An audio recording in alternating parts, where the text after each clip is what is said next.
First things first, I want to congratulate the Tampa Bay Buccaneers on their second Super Bowl in franchise history, and it was well deserved. They played a fantastic game. They had a game plan that was executed to perfection. The players were on the same page, the coaches were on the same page. As a football fan and as a Chiefs fan, I can acknowledge the fact that you guys earned this victory. And for that, I congratulate you guys. I can't sit here and deny the greatness of Tom Brady. 7 Super Bowls is not easy. And he proved to all of us that he's not a system quarterback. He can jump to a completely different team and still find a way to win the big game, despite the odds against him. And I can sit here and I can acknowledge that. I can appreciate that as a football fan. But with that being said, let's talk about this game. Let's talk about what happened. And let's talk about the future of this team, okay? First thing I want to talk about is Patrick Mahomes, okay? Let's talk about the way he played. I mean, he put everything on the line in this game.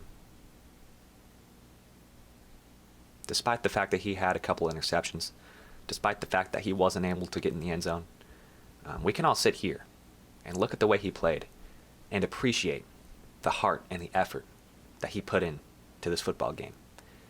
I mean, you guys saw it.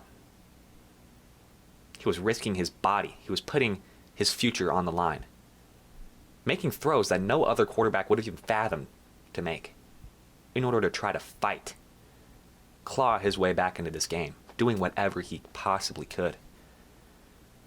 So for that, we have to give him props. We have to appreciate the effort and the heart that he put into this game. Now that moves me on to the offensive line. Now this is something that I think we really need to carry into the offseason. We need to keep this in mind. Because all season we've had trouble with our offensive line. They've been beat up quite literally all season. It's been a struggle to keep the same 5 guys in the lineup because someone else is getting hurt, someone else is underperforming, someone else is, doing something that we don't necessarily want them to do.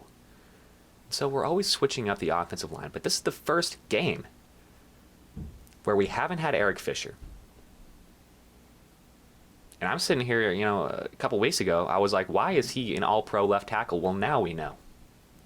Now we know. The leadership and the impact that he must bring to this offensive line, I mean, it's phenomenal. The contribution that he makes when he's on the field. Because Patrick Mahomes, the fact that he even had 300 yards, I mean, it's incredible. The way that our offensive line played in the Super Bowl. And by no means do I blame them. That Buccaneers front four is fantastic. And on top of that, we've had a lot of changes. Like I said, Eric Fisher not being in there. Mitchell Schwartz has been gone all season. And obviously the Canadian doctor opting out before the season started. So we've had a lot of struggles with our offensive line. So I can't blame them for having a hard time in this game, but I did not expect them to just fall apart like they did. I really didn't. I didn't expect it to go down like that. I really didn't expect to see Mahomes every single play getting knocked down, getting hit, scrambling out of the pocket for 50 yards. It was absurd. It was the worst our offensive line has played all season. And on top of that, it's the worst any offensive line has played all season. Any team, you name it. This was the worst performance by an offensive line in an entire game this season. Patrick Mahomes was pressured on 51% of his dropbacks. And again, he had 300 yards. I mean, how insane is that? But the reason I think we need to take this into the offseason is because we need to draft interior linemen that we know for a fact can come in, make an immediate impact, and stay healthy. Because at this point, I mean, we need guys like that because frankly, we don't have any. We don't have a single offensive line that can come in, make an immediate impact, and stay healthy. We need to get some guys that can make an impact and keep themselves on the field. We've got the best quarterback in the game, and we need to get some players to protect him. Patrick Mahomes has gotten hurt 3 times. He's had 3 serious injuries, since he became the starter for the Chiefs, and that's not good. If we continue on to this trend of seeing Patrick Mahomes get hurt, there's a chance he doesn't even make it to the end of his contract with the Chiefs. So we've got to make sure that we fix our offensive line. In my opinion, that's priority number 1. Fixing the offensive line. All right, now let's move on to the defense, okay? Because they didn't have a good game either. Now, when I look at Chris Jones, when I look at Frank Clark,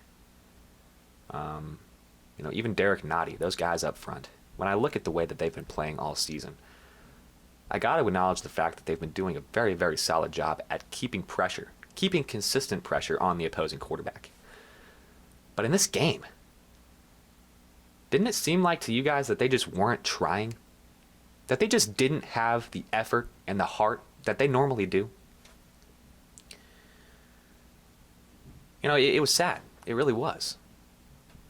To watch Chris Jones, Frank Clark, Derek Nottie, Kalen Saunders, all those guys up front, they were not moving. I mean, almost every single play. That offensive line was a brick wall. They had nowhere to go. And it's been a problem all season. Being able to stop the run, we haven't been able to do it all season. Pressuring the quarterback, yeah, we've been solid at it. But stopping the run, we haven't been able to do it all season. And in this game, Leonard Fournette ran all over us. That's got to be priority number 2, in my opinion. Being able to find somebody, changing up the system to be able to stop the run. I've been saying it almost every single time we have a pregame, postgame talk. We got to be able to stop the run. I mean, I don't know how many times I've said it since I started doing these Chiefs chats. I really don't. We've got to figure out how to stop these running backs from just going crazy. You'd think we'd have a solid game plan, against guys like Leonard Fournette and Jones. Those 2 guys in the backfield for the Buccaneers. You'd think we'd have a solid plan, a solid point of attack. But we really didn't, We just didn't. It was tough. It was tough to watch. And our secondary, didn't do too great either. Usually we do a pretty solid job at stopping the pass. Tom Brady didn't have a lot of yards, but he was able to find the end zone quite easily. And we frankly didn't have anybody to stop Rob Gronkowski in the end zone. Once they got down to the 20-yard line, Rob Gronkowski was just, he was everywhere. There was nobody that could stop him.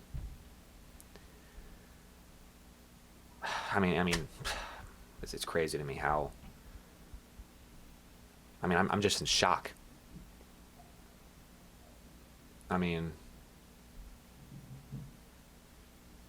The Chiefs scored 9 points. And, all of us as Chiefs fans, we're used to watching Patrick Mahomes go crazy, especially in the postseason. And being a Chiefs fan, you guys know just as much as I do, okay? When we're down in the playoffs, that doesn't bother us. Halftime rolled around, and I was just sitting back enjoying the halftime show because I knew Patrick Mahomes was going to be back. But as the game went on, as time went on, I just began to lose hope. I just began to slowly realize that this team isn't invincible. It's been a while. It's been a while since I've been able to truly admit that. But this team, it's not invincible. We do lose big games.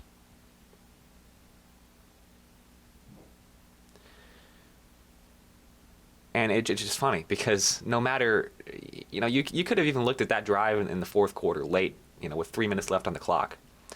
I was still sitting there like, can Mahomes pull this off? Is it possible down 22 points with 3 minutes left in the fourth quarter? Is it possible? Because that's just the nature of this football team. I mean, we don't quit. We keep fighting. And we saw that from our offense. They didn't quit. I mean, we saw Mahomes in the backfield every single play. Running around, trying to avoid defenders, throwing it lateral to the ground. I mean, what can you say about, this Chiefs offense?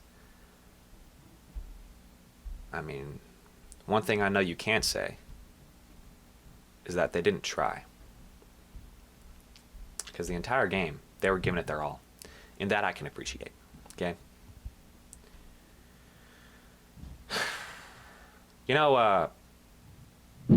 I know a lot of people are trying to make the point where, there was a lot of bad officiating. And, Tom Brady, once again, getting all these stupid calls, especially in the first half. That was atrocious. But, I'm not the kind of guy that likes to believe that that's, even a possibility. If there's even a slim chance that Tom Brady paid off the refs or Bruce Arians paid off the refs, I'm going to be the first person to deny it. I'm going to be quick to say, that's not true. Because as a football fan, you don't want that to be true. So, I think the point that we all really need to be emphasizing is that it was just not a good officiated game. It just wasn't, the refs just didn't, they were just making the bad, making wrong calls, frankly. Just making calls that didn't quite make sense, making a lot of, throwing flags where, on plays where there probably shouldn't have been a flag thrown. Especially that one play when Tom Brady, threw it about 10 yards over the heads of Mike Evans and Tyrann Mathieu, but Tyrann Mathieu got called for holding. That ball was clearly non-playable. I mean, nobody could have had a play on that ball. There was not a chance. And when there's no, when he's throwing the ball away, you can't throw a flag. I mean, you just can't.